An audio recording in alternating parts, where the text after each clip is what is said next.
Welcome back, everyone, for the latest edition of the Kickstarter Weekly. This week's episode is going to look at games that are completing their funding between April 4th and April the 10th. And I have 6 campaigns that I want to highlight today. But before I get to those campaigns, I want to first talk to you about the 2 games that I've played this past week. In fact, it's 3 game sessions, 2 different games. One of those games I played twice. We've now finished our campaign, so I'm going to talk to you about what my final score is for the game after finishing the campaign, and it's going to change a little bit from what it's been as I've been going along. So if you'd like to hear about what the final score is, how it's changed, and why, then stick around.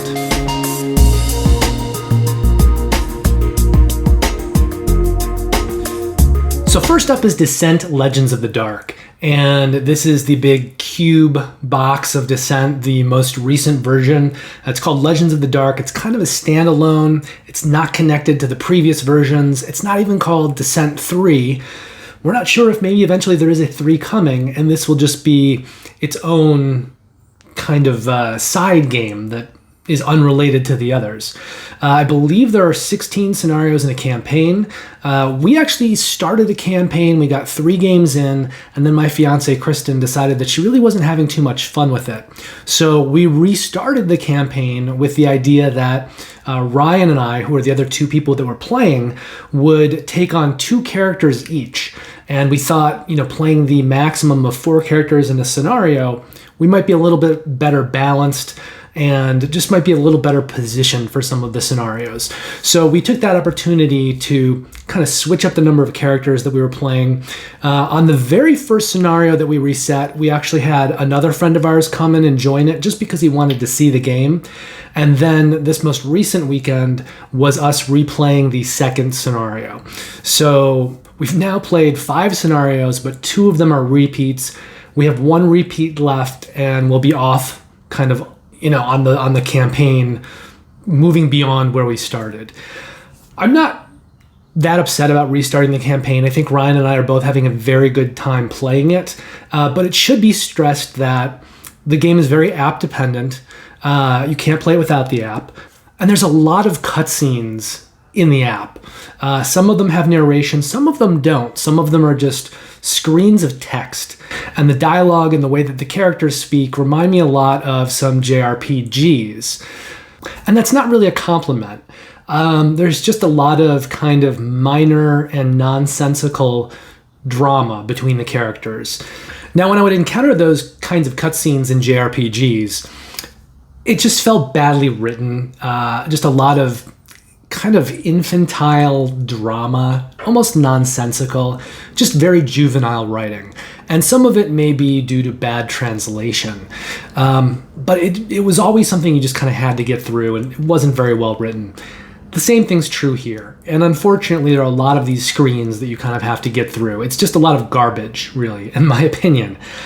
The highlight of Descent, however, is the tactical nature of the gameplay. And I think you don't really need that kind of storytelling for this game. It really is all about building up the different scenes, the terrain, and the enemies that you're fighting, and watching, as you're playing a scenario, the dungeon kind of expand into this big thing. So by the time you get to the end of a scenario and you're fighting, the big bad villain for that scenario, you feel like you've undertaken a mini journey for that scenario. So there is a feeling of gameplay that is rewarding, even if the story itself is just maybe not that well told. So I need to get further into the campaign to really see how the game plays over time, how the mechanics kind of build up, but we are enjoying it, and I think for now I'm going to set my rating at an 8.0. I think that's probably going to be fairly consistent now, now that I've had 5 scenarios that we've played, a couple of them more than once. I think that 8 is a fairly solid score, at least until I get to the end and I can kind of judge the campaign overall. That's what I'm about to do for Role Player Adventures. And if you've been following my videos, you know that as we've been playing it, I've been in the 8 to 8.5 range with Role Player Adventures. We've been enjoying our time with it. The writing for Role Player Adventures is fairly clever. they needed a proofreader beyond what they did. I still was encountering spelling errors and grammar errors throughout the campaign. So I think they really could have used another pass by a copy reader or copy editor or an editor. But, you know, these things happen. There's a lot of text. There's many booklets. There's 12 different adventure booklets. There's just a lot of material. So in the time that they had to produce that Kickstarter, I understand if maybe they didn't get to everything. However, it still feels a little bit unprofessional to have that many kind of typos and things spread throughout the game. That's not the biggest issue. Now, I've had two bigger problems with role-player adventures as we've been going through the campaign. The first is that there is really one mechanic in the game. There is combat and there are skill checks. And in either case, you're going to be drafting dice.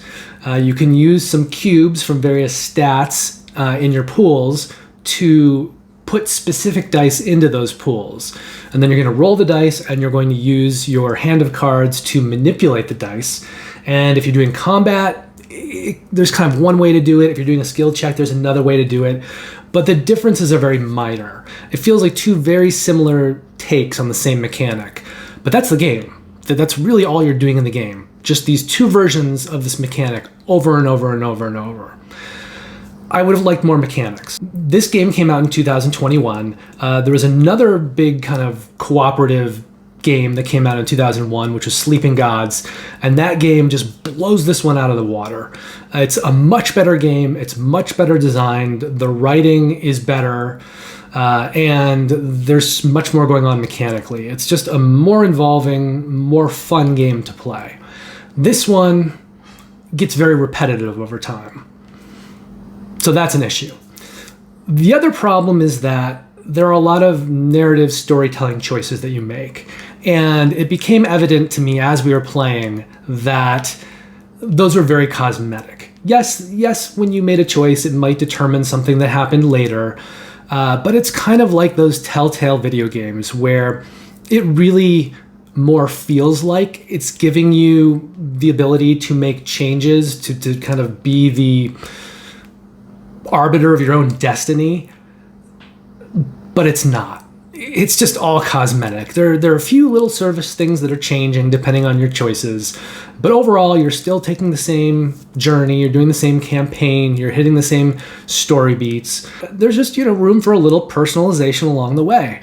But having played the entire campaign now, I think if you were going to go back and replay it again, you might not even realize the differences that your choices made.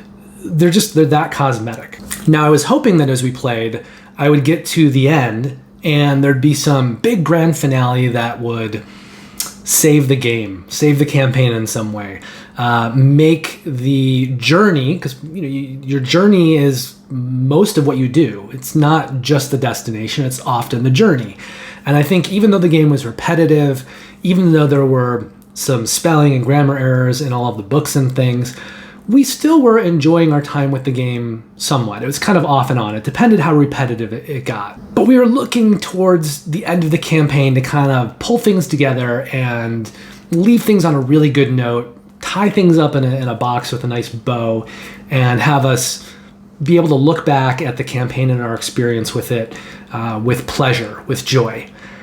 And the opposite thing happened, really. So as we were playing the campaign, we developed a certain strategy, a certain shorthand to dealing with the mechanics of the game and how we were approaching things strategically. And that often meant that we would use a lot of our health cubes, turning them into fatigue, to put specific dice into the dice pool. Now, when we got to the end, this last scenario, it became very obvious that if we did that, if we put a lot of specific dice into the dice pool, then when our combat went into multiple rounds, we would take so much damage that we would die. And so we had to completely shift strategies with how we were playing the game. So we didn't choose any dice that went into the pool. We just let them all be random. And that way, when we took some damage at the end of the round, and the reason this was more of an issue at the end is because in these final fights, you're fighting 3 enemies at a time. During the rest of the campaign, you're fighting 1 enemy, occasionally 2. So going into additional rounds of combat was never as big a problem as in this final scenario. So we kind of realized that we needed to change up our strategies. And we did. And that was successful. But if we hadn't realized that, we would have died instantly on the first fight, which would have been really disappointing to get to the final scenario and just die instantly. So that didn't happen. We did make that kind of change in our tactics. But here's the bigger problem. When you're playing this game, you have combat and you have skill checks. And you're using cards. Once you use cards, they kind of go into a spent pile. You also have bonus play tokens. And when you use those, you can play more than 2 cards in a round of combat or in a skill check. Otherwise, you can only play 2 cards.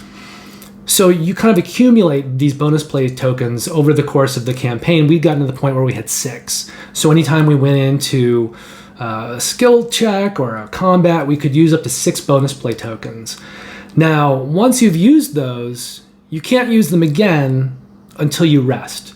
So when you rest, certain things are going to happen, like you're going to reset all of your health. You're going to get all of your cards back, not just the ones in the discard, but also the ones in the spent pile. So there's 2 different types of cards in this game. There's cards that go into a discard and cards that go into a spent. Whenever you do a skill check, you're automatically going to get the discard cards back, but you have to do a rest to get the spent cards back. You also have to do a rest to reset your bonus play tokens and reset your health. Rests are really crucial. They're really important in this game. And the only way that you can do a rest, I mean, you get 1 at the start of a campaign. You're going into it with 1 rest. Then after you take that rest, the only way to reset the rest so that you can do it again is to pass a skill test check. Here's the biggest problem in this last scenario. There are no skill tests. And you have 4 to 6 fights that you need to do to complete that final scenario. Plus you have a skill test check at the very end, but that's not going to benefit you. You're not going to get a rest out of it because it's going to be the last thing that you do in that entire scenario, and then it's over. So you don't get to take advantage of that rest. However, you're going to be doing at least 4, maybe 5 or 6 combats with 2 to 3 enemies, powerful enemies. You only have 1 rest for all of those combats. And there's really no way, I think, that you can go through more than 2 combats without taking a rest. So we were very specific in how we approached it. We had done things to forward a certain track up the board to a maximum. So we knew that when we did these fights, we were going to get the same faction reward for each fight. It could be split between 3 different factions. So if you're not getting the same faction reward, you may have to do 6 fights. If you get the same faction reward, then you'll trigger the end game after 4 fights. But if you're not getting the same one, you're going to have to do 6 fights. I really don't know how that's possible, only having 1 rest on that final scenario. And I will also say this. I think part of it is that we played with 2 players. So when you're doing these skill checks and combat, each player can play 2 cards. That means in a 2-player game, you get to play 4 cards, not counting your bonus play tokens. If we were doing a 4-player game, we'd have 8 cards between us, not counting the bonus play tokens. And I think going into that final scenario, it's pretty obvious that it's impossible to play with 2 players. If you don't have a rest to reset yourself, and you're playing half the number of cards that you would be if you were playing with 4 players, you just don't have the ability to do what you need to do in that scenario. I think a loss is almost guaranteed. Now, we played very smartly, and we managed to get through 4 fights, and we each had, I think I had 1 hit point left, and Kristen had 2. And we had placed our rest right in the middle. So we did 2 fights that took us down to like 1 hit point. We did our rest, and then we did 2 other fights, and then we were down to 1 hit point again. And then the end of the game, you do this skill check. We'd used all our bonus play tokens. We were down to 1 health each, well, 1 and 2 health. There was no way for us to do it. We actually came within 2 dice of being able to complete it, but we couldn't. And I don't see how you actually could have done it. That really kind of puts a damper on the whole thing, knowing that going into this last scenario, it's a 12 scenario campaign, and I would say that the scenarios probably took us on average about 3 hours to play. Maybe 2 to 3 hours. That's a lot of time investment to get to a final scenario that's just basically impossible to beat at a 2-player count. And not only that, so when we got to the very end and we failed, and it sent us to this, kind of little narrative paragraph saying, like, basically you failed. I looked at the other paragraphs that we would have been reading if we'd won, and there wasn't really much more in those either. So even if you'd won, it would have felt tremendously anticlimactic. And so I think the ball was really, really dropped with Role Player Adventures, where I think Kristen and I were both, I don't want to say regretting, but we weren't happy about the amount of time that we put into this game playing it leading up to that. It kind of felt like a wasted experience. And there's a lot of good in this game. The writing, despite the fact that they needed another pass with a proofreader or a copy editor, the writing could be very charming, and the way that they told certain stories or talked about certain characters or the dialogue, that part of the writing was good. It was clever, it was fun, it was funny, characters were well drawn, it was an enjoyable experience. But the problems were that the customization that the game was kind of priding itself on always felt very cosmetic and very purposeless, kind of like those Telltale video games. But beyond that, it was just the fact that getting to that last scenario, first of all, we had to completely change our strategies and tactics from how we've been playing for the entire campaign. And if we hadn't realized we should be doing that, we would have just died instantly.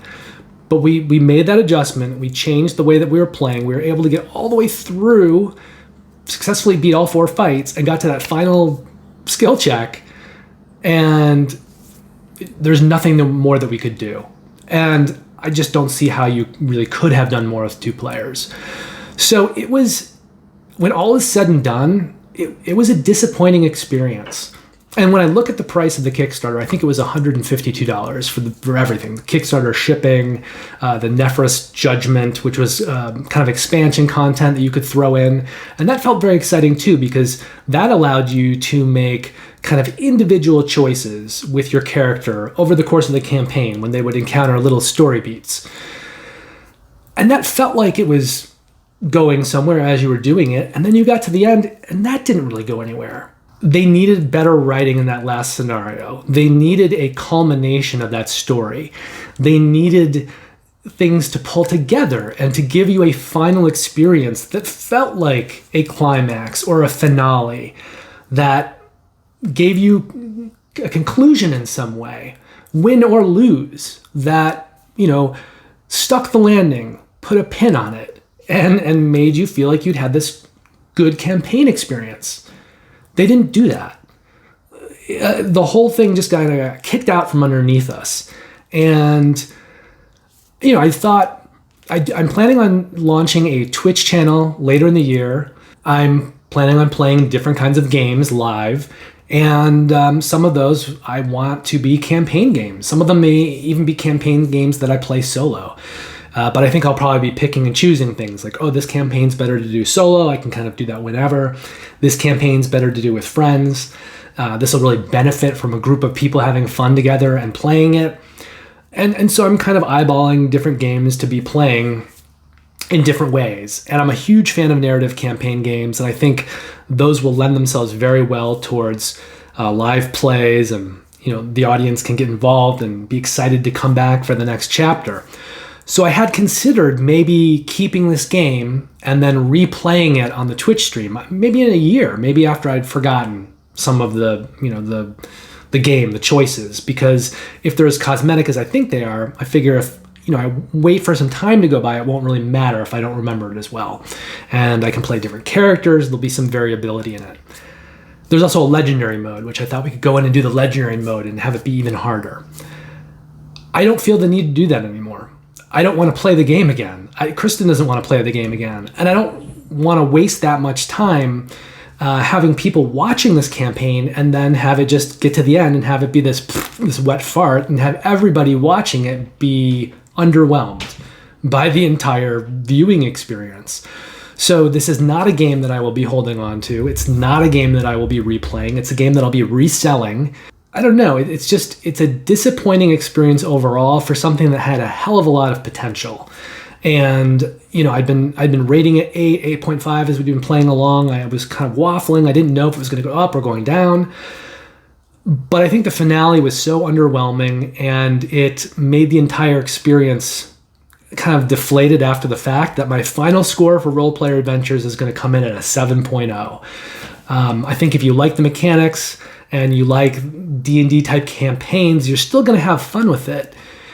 But I don't think that the overall experience is going to be satisfying or fulfilling for most people. I think most people are going to get to the end as we did and feel a little let down by the whole thing. And I feel bad about that. I don't like to give games that people have probably worked very hard on, a negative score or a negative review, which I feel like this has kind of become for me to talk about it honestly. But it's not really a game that I would recommend to people, I think, after having finished it. Now, in 2021, which is when this game came out, Sleeping Gods, which I've already mentioned, came out. That game for me is a 10 out of 10. I absolutely would recommend that over this one. And I think one of the benefits to that game is that you're not going to complete the game in one campaign. It's going to take you multiple campaigns to unlock all of the story, all of the achievements, and it's even kind of structured like a video game where you might go through and play a campaign a couple times in order to kind of unlock everything and do all of the things. Now, one of the advantages to doing it that way is that if you have a bad campaign that just kind of like falls apart, it just means that you're going to be replaying it anyway. Maybe you have to do one more campaign than you originally thought that you would, but you were going to be playing multiple campaigns anyway. And eventually, when you do finish the campaigns, the number of campaigns that you need to complete everything in Sleeping Gods, you still will do that. You will finish everything. I don't think anyone would ever have the same experience that we had with this one, where you just feel like, ugh, it just didn't deliver. Another game that came out in 2021, another cooperative game, was Dice Throne Adventures. Now, that game wasn't so storytelling focused. It's a dungeon crawler, and it uses dice thrown characters, and then it alternates the level of the dungeons so that I think the first, third, fifth, and seventh levels, you're going to be going through a dungeon with random tiles, random bosses, random mini bosses, and then the even numbered levels of the dungeon, 2, 4, 6, and 8, you're going to fight a big boss. And that boss is actually so powerful that you can use that boss in regular dice thrown fights to fight one versus many and have a bunch of people playing, all different characters fighting against you. So Dice Throne Adventures may not have the story level that some of these big kind of story dungeon crawlers have, but it has so much variability, and there's so much kind of tactical variability in the game that it's always going to be fresh every time you play it. Just lots of variability. So I think both of those games are really, really good if you're looking for a cooperative dungeon crawler, depending on what you want. If you want the storytelling, the narration, that kind of experience, solving mysteries, go for Sleeping Gods. If you want a tactical experience that's going to be very variable and change every time, something you can take all these different characters in. I mean, there are a lot of different Dice Throne characters. They all play differently. So you can take any of those characters into Dice Throne Adventures, and that's going to change the game too. Either one of those is going to give you so much game, so much variability, and so much immersion that I just don't think you can go wrong. Role Player Adventures, on the other hand, I'd say unless you are kind of a diehard role player fan, or you've witnessed some of this and you want to play it knowing that there will be problems by the end of the campaign, most likely, I probably would warn most people away from Role Player Adventures. It just doesn't deliver in the way that it could have, should have, and had the potential to be able to. It's just kind of disappointing overall. At the end of the day, right now, Descent Legends of the Dark is sitting at an 8.0. Role Player Adventures, now that I've finished the 12 scenario campaign, the 11 scenarios in the campaign, and the one side quest, final score for Role Player Adventures is a 7.0. In fact, I don't think, I was considering eventually doing like a full teach and review for Role Player Adventures. I don't think I'm going to do that. I don't really want to revisit it for that. So this is going to end up serving as my final review for Role Player Adventures.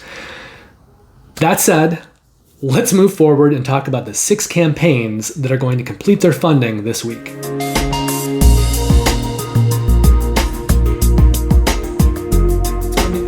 First up is Tama, Chronicle of Ascend. This is over at Gamefound. I've got 2 campaigns that I'm going to be talking to you about today. They're at Gamefound. The other 4 are at Kickstarter. Tama is actually spelled Tamashii for Western eye. If you look at it, it looks like it's spelled Tamashii, but it's actually pronounced Tama. And this game is going to be completing its funding on Tuesday, April 5th. Now, they had a minimum required funding goal of $39,000. They're currently sitting at $646,000, which is about 17 times that minimum required funding goal. Tama is a game for 1 to 4 players. It plays in 45 to 90 minutes. Complexity on the game appears to be coming in around medium light, and we're going to set the risk associated with this campaign at medium high.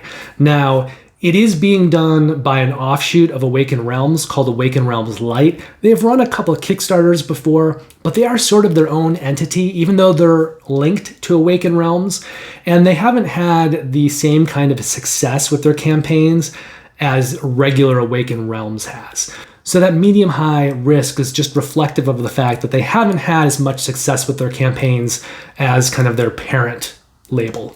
So Tama has a cyberpunk theme, and it kind of combines 2 different things that are happening. There's a main board, a modular board, where players are going to be moving around and activating powers. And then they also have player boards with tokens on them. And the way they use those is going to be kind of a combination of bag building and program movement.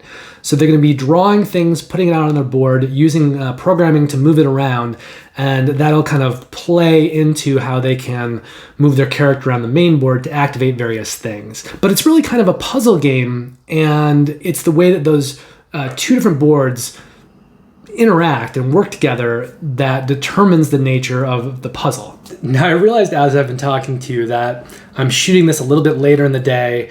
We kind of ran long today because we were trying to finish Role Player Adventures. And so now as I'm shooting this and I use natural light, or I have been, things are going to be changing as I get into the upstairs studio space, which is going to be happening soon. But for right now, I've been using a lot of natural lighting, which right now I can kind of see the sun coming in and just doing all kinds of things like reflecting off my face a lot.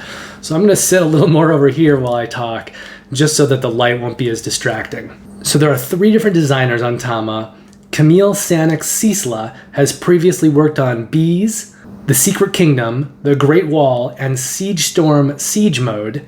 Robert Plesowitz has previously worked on The Great Wall, and Lucas Wodarczyk has previously worked on Flick of Faith and The Great Wall.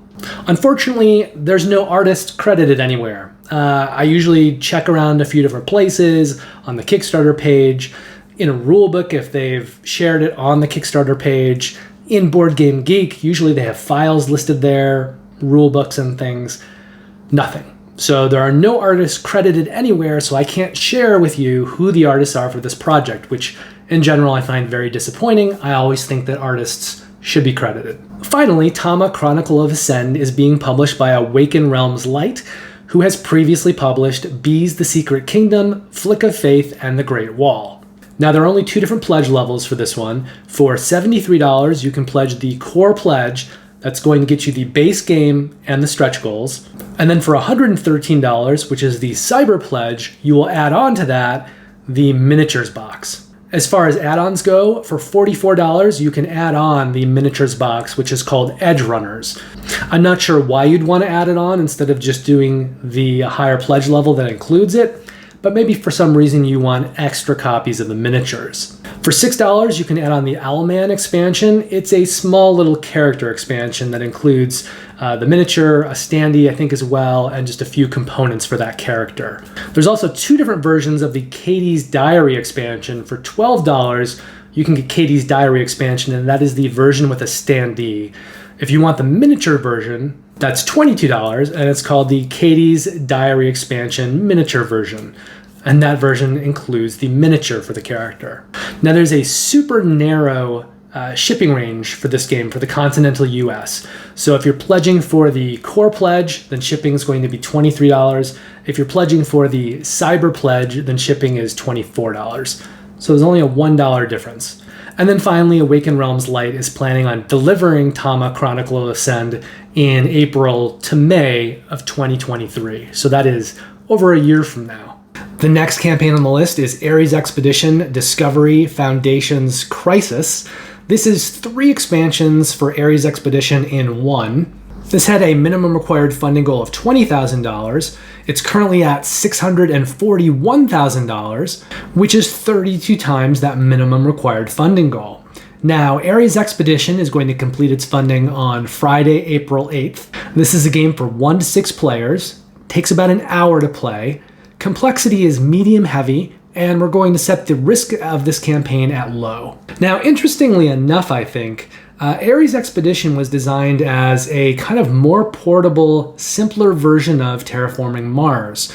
It's almost purely cards. So it's like Terraforming Mars.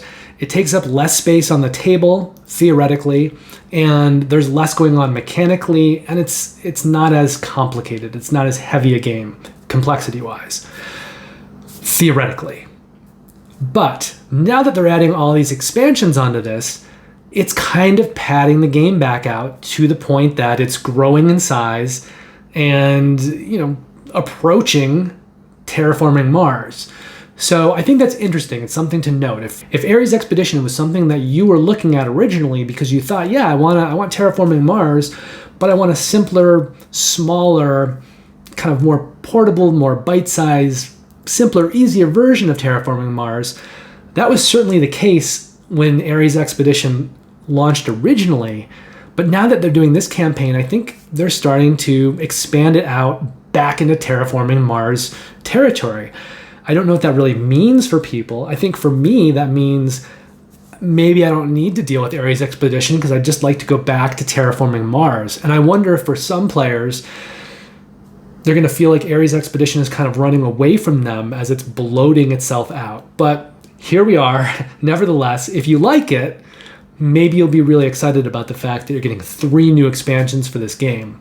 So Crisis is going to add in events. Discovery is going to add in 4 new mechanics, awards, milestones, something called wild tags, and upgraded phase cards. And then Foundations is going to add on basically a 6-player expansion. So the game originally worked with 4. That will bring it up to 5 or 6 players, and it has more components and things for that 5th and 6th player. Now, this one also has 3 designers.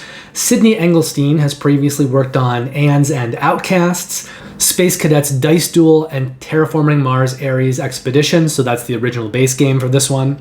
Jacob Fixelius has previously worked on After the Virus, the original Terraforming Mars, and then Terraforming Mars Ares Expedition. And Nick Little has worked on Ands and Outcasts, Ands and Legacy, and Terraforming Mars Ares Expedition. Finally, Neo Mendoza, the artist from the original base game Terraforming Mars Ares Expedition, is back for these expansions. And Stronghold Games is publishing. They've previously published La Granja, Great Western Trail, the original Terraforming Mars, That's Pretty Clever, and Village. Now, interestingly enough, there's only 2 pledges for this package, and the reason is you can't pick and choose which expansions. You're getting all 3. So you're either pledging $49 for the pledge level Discovery Foundations Crisis, and you're getting all 3 expansions, or you're pledging $89 base of operations, and you're getting the base game, Terraforming Mars Ares Expedition, and all 3 expansions. So there is no way to kind of pick and choose. This is an all or nothing campaign. Now, there are a lot of add-ons, but most of those add-ons are sleeves or resources in various amounts for various kind of combinations of things. So for $30, you can get expansion custom sleeves, which means enough sleeves for all 3 expansions. For $23, you can get metal resource cubes. Those are 74 cubes, and those are designed to be used with these expansions, the cubes that you will need for these expansions. It won't be enough cubes for the base game, however. For $20, they have a Crisis accessory pack that is 213 cards. They're duplicates of cards already in the game, but the idea here is that if you're going to be doing the crisis mode, you can already have that set up. It just makes it quicker to get to the table and put away, and you don't have to kind of go through and redistribute the cards to play in crisis mode. But it's not giving you anything new, it's just giving you a second set of some cards so that you can make it easier to get the game to the table in that mode. Now, if you do that, you may also want sleeves for those extra cards. So for $25, you can get the Crisis Accessory Pack sleeves. Enough sleeves for all the cards that are doubled in that pack.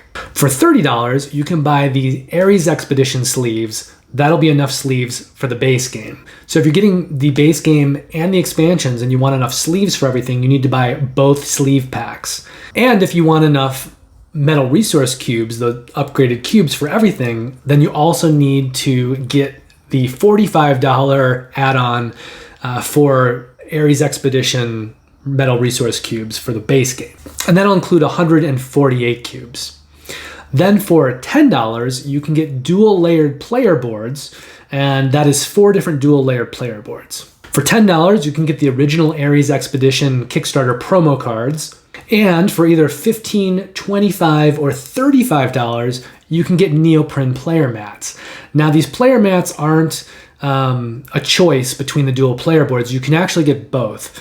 So the neoprene mats will spread out in front of you, and there's an area in the middle of the player mat where you can put the dual layered board, but you will actually be using the rest of the mat for other things as well. So the dual player board will only take up a portion of the neoprene mat.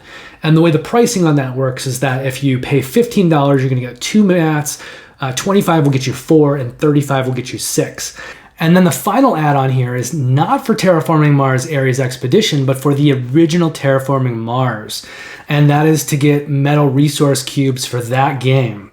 So if for some reason you have the original Terraforming Mars, you never upgraded to metal resource cubes, but you want to do that now, you can. It is $60. That is the Terraforming Mars metal resource cubes. And that's going to give you 200 cubes, which is enough for everything you need it for Terraforming Mars. Not Ares Expedition, but Terraforming Mars. Now, shipping in the continental US is going to be either $15 or $18. $15 if you're just getting the new 3 expansions, $18 if you're getting the pledge with the base game and the expansions. And Stronghold Games is planning on delivering Ares Expedition, these new expansions, in December of 2022. From there, we move from Kickstarter back to Gamefound for a game called Oak.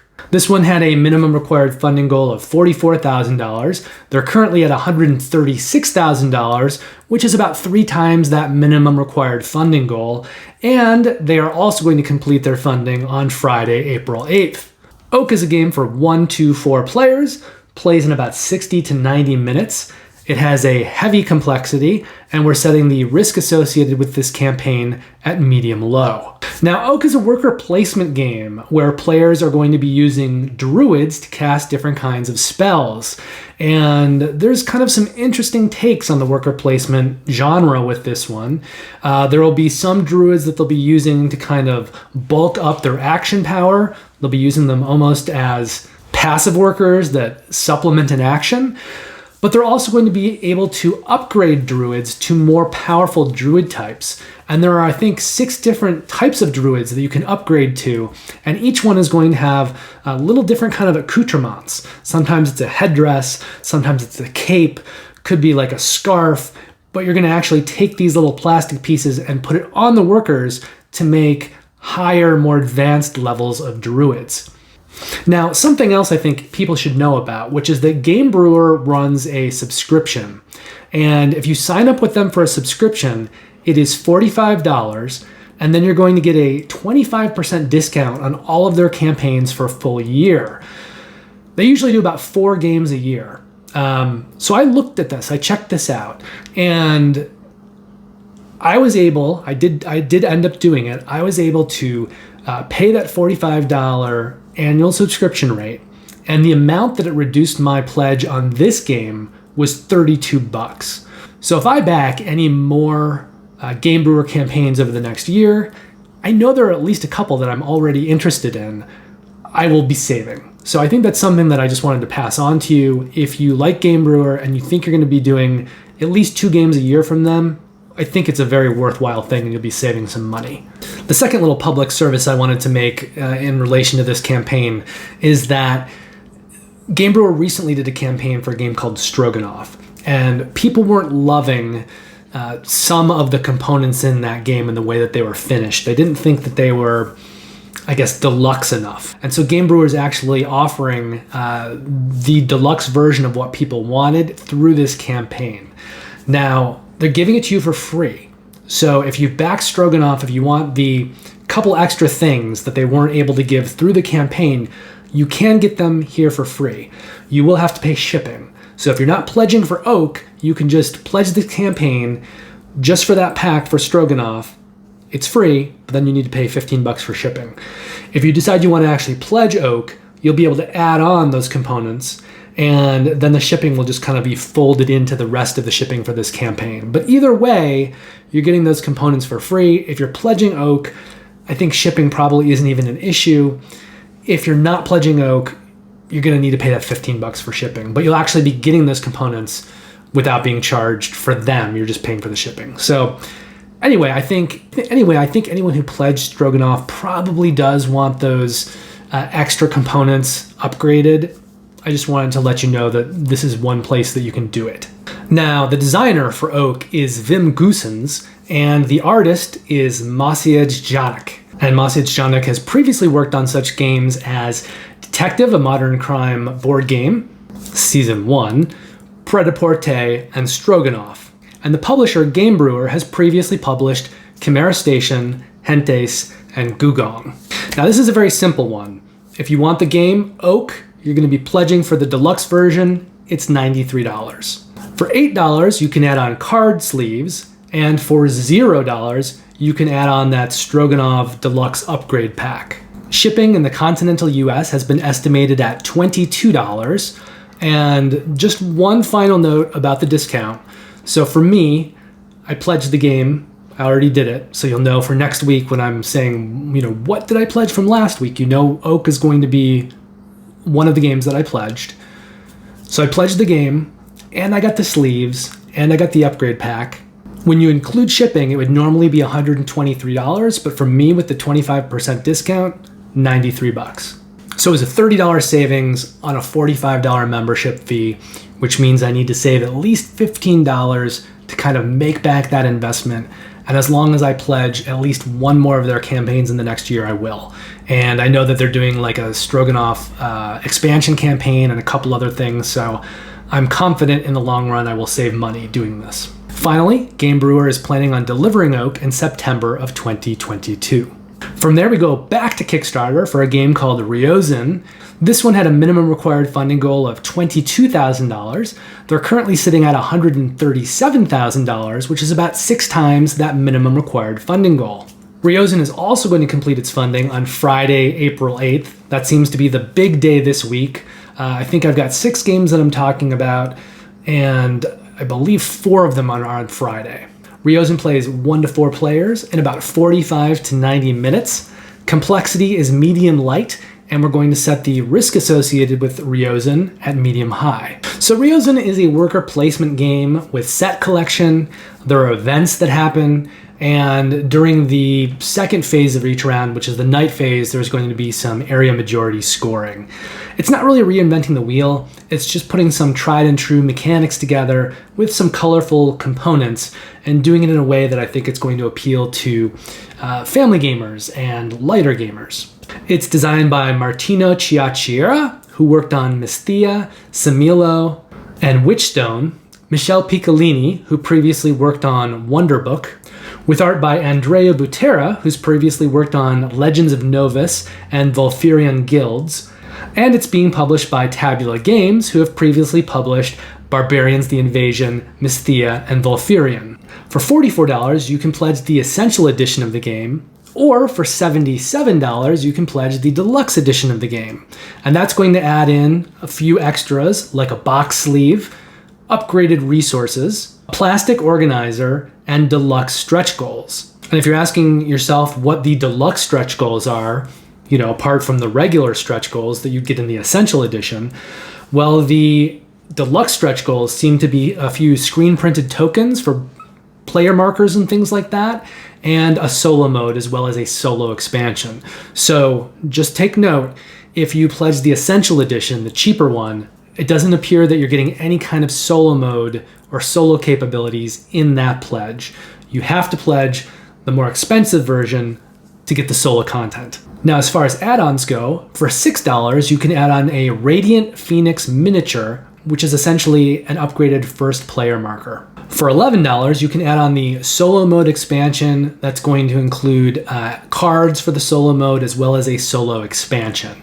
So if you are just pledging the first pledge level, the cheaper one, and you don't want all of the extra things that come in the upgraded pledge level, but you do want the solo content, you can just add it on for $11. As an add-on, the Resources miniature set is $27. $4 will get you a booster pack that includes 12 extra cards. $6 will get you 6 plastic organizers, which are just little plastic resource bowls. $20 will get you a hardcover art book.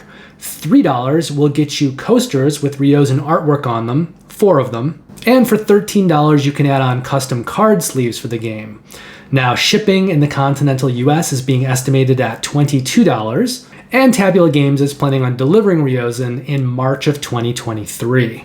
That brings us to Tidal Blades 2, Rise of the Enfolders, plus Cypher System RPG.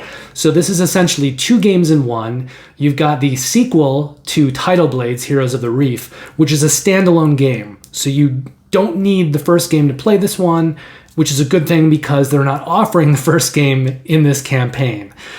And there's also an RPG. So you can pledge the board game, you can pledge the RPG, or you can pledge both together. This project had a minimum required funding goal of $50,000. They're currently sitting at $658,000, which is about 13 times that minimum required funding goal. This one is also going to fund on Friday, April 8th. And Tidal Blades 2 is going to play 1 to 4 players in about 1 to 2 hours. The game has a complexity of medium heavy, and we're going to set the risk associated with this campaign at medium low. Now, the designers on this game are Ben Eisner and Tim Eisner. Ben Eisner has worked on The Grim Masquerade, Tidal Blade Heroes of the Reef, and Wonderland's War. And Tim Eisner has worked on The Grim Forest, March of the Ants, and Tidal Blades Heroes of the Reef. The art is by Alina Cassette, who also worked on the original, so I think it's always great to have the artist back for a sequel or expansion so that everything looks in keeping with itself. And she often works with her husband, David Forrest. Together they're known as Mr. Cuddington, and she's previously worked on Brass Birmingham, Brass Lancashire, Charterstone, Radlands, and Santorini. And the game is being published by Druid City Games, and they have previously put out The Grim Forest, Sorcerer City, and Tidal Blades Heroes of the Reef. Now, this game, like its predecessor, is a worker placement game. It's kind of an engine builder. You're going to be doing different things with various characters that you have to choose from. But unlike that game, there's a campaign with this. So you're going to go through and you're going to play these characters over the course of a campaign, kind of build them up and take this narrative journey with them. So it's not just a one-off game like the first one was. Now, I don't discuss pledge levels that are, PDFs that don't actually deliver anything physical. There is a PDF version of the RPG, but I'm only talking about the physical stuff. So I'm going to start with the $59 pledge. It's called the RPG book. That's going to give you a hardcover version of the RPG as well as a PDF copy. And also a promo XP deck. Then for $89, you can get the board game, and that's going to give you the base game plus 4 promo scenarios. For $109, you can pledge the board game plus upgrades. That's going to give you the base game plus an upgrade pack that includes upgraded resources and then 5 hero miniatures. So if you just get the standard version of the game, everything is standees. If you get this upgrade pack, then you're getting miniatures just for the hero characters. But if you pledge $159, which is the deluxe board game, then you're going to add on 66 more miniatures. 16 of them are NPCs, 50 of them are creatures, and also 20 differently colored numbered bases. Finally, if you'd like to pledge the $215 pledge, which is the Deluxe board game and RPG, you're literally just combining those pledges. So you'll get that Deluxe board game with all of the miniatures, not just the hero miniatures, but the creatures and the NPCs, plus you'll get all of the RPG stuff too. Now, they do have some add-ons that aren't really covered in the other pledges. For $25, you can get a miniature wash. Obviously, you don't really want to do that unless you're getting the Deluxe game that has all of the miniatures, because I can't imagine getting a wash just for the 5 hero miniatures. But if you're getting the Deluxe, all of the miniatures, you might want to pay $25 and add a wash onto that. For $25, you can get an art print set. It's going to come with 5 different art prints. Also for $25, you can get a desk mat, which is like a big stitched neoprene mat. Now, this isn't the kind of neoprene mat that is designed to play the game on, although you could, but it's just kind of like generic Tidal Blades art. So it doesn't have stuff on it that's specific for the board. It is just a general mat that you could use for the game or for anything. Now, you can also add on the RPG core book as an add-on for $59. Maybe you're doing one of the other pledges and like not the Deluxe one, because the Deluxe one, there is a pledge level to combine the Deluxe version with the RPG. But maybe if you're doing like the next level down and you wanted to get the RPG with that, you can add on the RPG for $59. But you can also add on these extras for use with the RPG as well. For $15, you can get a dice set just for the RPG. For $25, you can get a GM screen. So, you'll put it up and you can do your GM things behind the screen where the players can't see you. For $20, you can get character profiles. That's going to be 5 different character profiles for use with the game. For $35, you can get a set of map books. Now, if you're already pledging the board game, the map books are a part of the board game. In fact, you're going to be using the map books with the scenarios in Tidal Blades 2. But if you're not pledging the board game, you're just getting the RPG, you can add on that map book, and then you'll be able to use it in the RPG just for kind of terrain and flavor, to give your adventure a little more oomph. And the miniature set, sold separately as an add-on, is $70. Now, continental US shipping is being estimated at $10, $20, $24, $24, and $30. So that would be $10 just for the hardcover version of the RPG, $20 for the base game of Tidal Blades 2, $24 for either the version of the board game with the upgrade pack or the Deluxe game, and then $30 in shipping if you're getting the Deluxe game combined with the RPG. And finally, Druid City Games is planning on delivering Tidal Blades 2 in June of 2023. So just another reminder, that is more than a year away. It's not this June, it is next June in 2023. That brings us to the final campaign for this week, which is the ROVE Expansion Collection. Now, this had a minimum required funding goal of $2,000. This is from Button Shy Games. So all of their games are these very small 18-card games in a wallet. So they're fairly cheap to manufacture, and the minimum required funding goals for these are always very low. But that means with a $2,000 minimum funding goal, and the fact that they're currently at $63,000, that is 31 times that minimum required funding goal. Now, this one's going to fund on Saturday, April 9th, so a day later than a lot of these others. ROVE is a game for one player. It's a solo game, and it's intended to play quick in about 15 minutes. The complexity associated with this one is light, and we're going to set the risk associated with this campaign at medium-low. Now, I've already mentioned that this is one of the Button Shy Wallet Series games. So it's an 18-card game, fits in a wallet. It is a space-themed solo spatial puzzle game.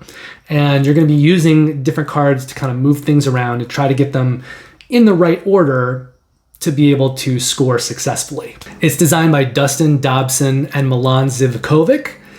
Dustin previously worked on the original ROVE, which is results-oriented, versatile explorer, and Skulls of Sedlec, which is another game that was published by Button Shy Games. Milan has previously designed ROVE, and then they're also the artists on this game, and both of them have previously worked on the original ROVE. Button Shy is the publisher here. They've previously published Circle the Wagons, Sprawlopolis, and Tussie Mussie. Now, for $12, you can pledge for the ROVE expansion collection. That's going to include 3 little mini expansions.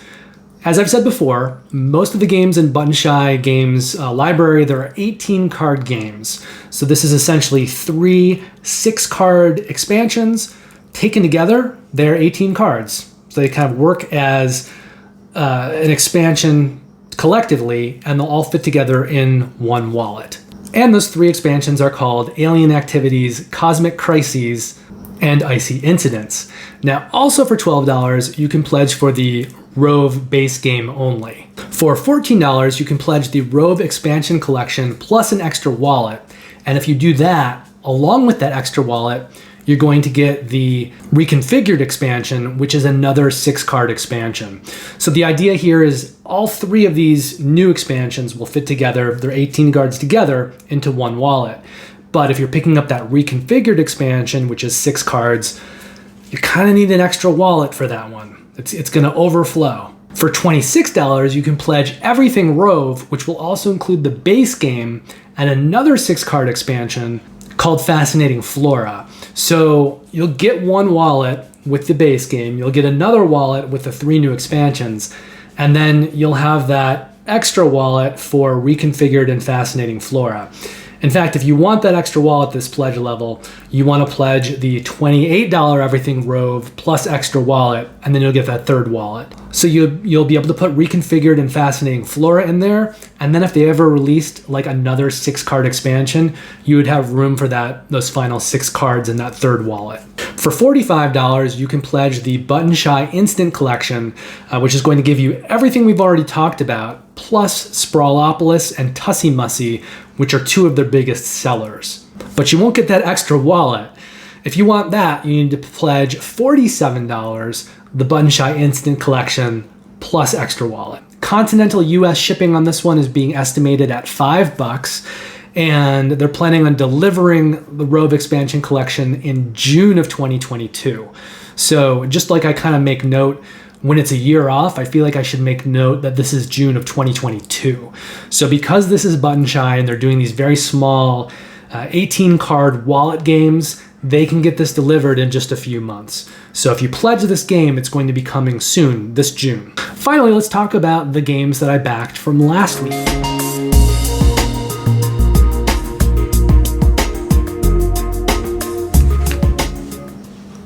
So last week was a pretty big week. There were about 8 different games. There were several that I was interested in various degrees.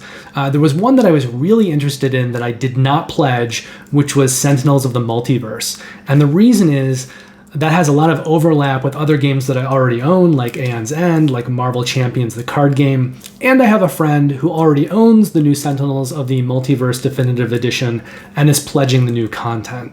So I like Sentinels of the Multiverse a lot. It is a game that I would really like to own eventually, but it's not a game that I think I need to add into my collection right now. And I also know that they're committed to kind of putting out all of the old content for Sentinels over a period of time in multiple Kickstarters. So my plan is to play some of those other games, decide what I want to keep, what I want to get rid of, and then hopefully on a future Kickstarter campaign, come in and pledge for everything Sentinels of the Multiverse. But this time around, because there are other things that I'm interested in pledging, I took a pass on Sentinels, even though I'm very interested in it. I did, however, pledge Hamlet, which is from Mighty Boards. It's designed by David Churko. It's a really interesting looking tile laying game, and it's got tiles that are various shapes. So it's not a case where everything are these identical tiles that are fitting together. There is some variability in the shapes of the tiles. But I like city building games, I like tile placement games, and I like Mighty Boards, and I like David Churko. So this is a game that I was pretty interested in right from the outset. I also pledged Solar 175, which was a fairly ambitious legacy space game. It's got miniatures, it's been in development for 6 years, and it's from a new publisher, newer designers and artists. So it's a little bit of a risk, but I liked what I was seeing, and I think it's a case where when you see something that's that good and it's that ambitious and they've done all this work, and I think it's a situation where we need to try to identify publishers and designers that are up and coming doing really good work and try to support them so they can have really good flourishing careers where we get to play a lot of great games.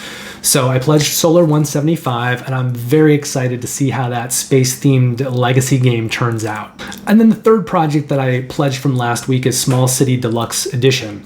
That one's being designed by Albin Viard. That's kind of his big magnum opus game. I recently have pledged Clinic Deluxe Edition, as well as many of the expansions. And I like it. I like it a lot. I think it's a pretty good game. There's a lot of variability in that one. And so this one for me was kind of a no-brainer, just backing more Albin Viard stuff, especially the game that he considers to be, his magnum opus. And the price tag on that one wasn't that high. So Clinic has kind of gotten big and bloated with all of the expansion content, which does give it a lot of variability. There's even this campaign book, multiple campaigns.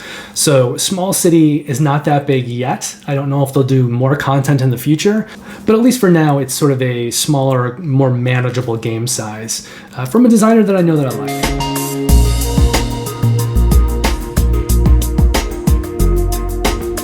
Now, I only acquired one game this period, and that was Dead Reckoning. It's designed by John Clare, published by AEG. It's another of John's games with card construction using sleeves. If you've ever played Mystic Vale, that was the game that AEG published to see if that system would work. When he came to them, he had a more ambitious game plan called Edge of Darkness. So they ended up publishing Mystic Vale, they did well with it, and then they went back and they did Edge of Darkness, which had a cube tower, and it was more of a kind of a dark fantasy theme to it. They've now done the next project with that kind of mechanical system, and it's a pirate game. It's called Dead Reckoning, and it's got a campaign to it. It's got a couple of extra boxes with extra campaign content. It looks really neat. I'm really excited to get that one to the table, but I have a bunch of other things that I need to get to first. But that brings us to the end of this video. So thank you very much for watching. Please consider liking and subscribing. I'm currently in the process of filming my final 8th video for my most anticipated games of 2022. And then beyond that, for the next month or so, I'm going to be doing several different things. I'm going to be catching up on my Game of the Month videos, which I left off of back in November. So I have November, December, January, February, and March to catch up with. So I'll be putting those videos out over the next several weeks. I'll also be keeping up with the Kickstarter weekly videos. I have 12 games left to play before I can do my top 30 games of 2020. Yes, you heard that right, 2020. So I'm going to be finishing up playing those games over the next few weeks. Once I finish those, I'll get out that video series, and then I'll be working on my top games of 2021. I'm also going to be spending the next few weeks getting the upstairs studio ready to go. I've got some new shelves up there. I've got a lot of games basically all over the shelves. I'm also going to be getting some new camera equipment, some new lighting equipment, and then I have some other things in that room I just need to deal with. Some books, some comic books, video games, even some board games that need to all be sold. So I'll be cleaning out that room and turning it into a studio space that should be much better than this, with better lighting, a better backdrop, and hopefully that will take the channel to the next level visually.